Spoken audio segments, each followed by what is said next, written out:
What's going on, guys? It's your boy Berg, and welcome to my Call of Duty Vanguard no nonsense best class tips, where I tell you guys my favorite class for every single gun in the game in under 3 minutes. Today we'll be covering the Cooper Carbine. So getting right into it here, for the muzzle, we'll be using the F8 stabilizer for +2 accuracy and +1 damage range.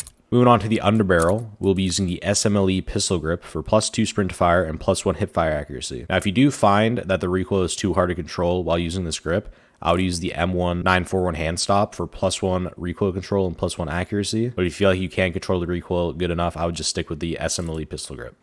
Moving on to the barrel, we'll be using the 22-inch Cooper Custom, which makes your gun highly accurate and controllable, reduces scope sway and gun bob, and increases your fire rate. Moving on to the magazine, we'll be using the .30 Carbine 45 round mags, which gives you +2 bullet velocity range, +1 damage, +1 bullet penetration, and +1 magazine ammo capacity. Now, this is the main reason why this gun is super hard to control. Without this gun's an absolute beam, but this does improve your damage quite a bit, so overall I would definitely recommend using this magazine over any of the other ones. Moving on to the ammo type, we'll be using the FMJ rounds for +1 bullet penetration. You could end up using lengthened +3 bullet velocity, but this gun is more going to be used as like an SMG sort of aggressive type of assault rifle, so you don't really need the extra bullet velocity, so I'll just stick with the FMJ rounds for this one.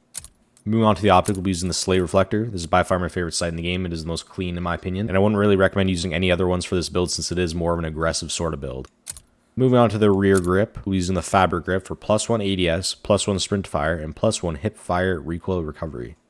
Moving on to the stock here, we'll be using the remove stock for +2 movement speed, +1 sprint fire, and +1 ADS. Now, this does hurt your recoil once again, but this gun is definitely built more for up close, sort of like an SMG, so the recoil shouldn't be too big of a deal. Like I said, if the recoil is too hard for you to control, I would just use the other underbarrel I was talking about earlier. Moving on to the proficiency, we'll be using tight grip for +1 accuracy and recoil during sustained fire.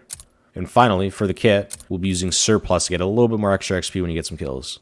Alright guys, just a little bit of an overview here. This gun is built a little bit more for close range SMG style gameplay. The recoil is a little bit wild on here sometimes. That's why I said I kind of recommend using the other underbarrel, just in case you can't end up controlling the recoil. But overall, this is a really fun gun to use, and I highly recommend giving it a try. And if you want to know what the best Gorenko anti-tank rifle class is, click on this video right here. Thank you guys so much for watching. I really appreciate it. Make sure to like and subscribe. I'll see you guys in the next one. Bye-bye now.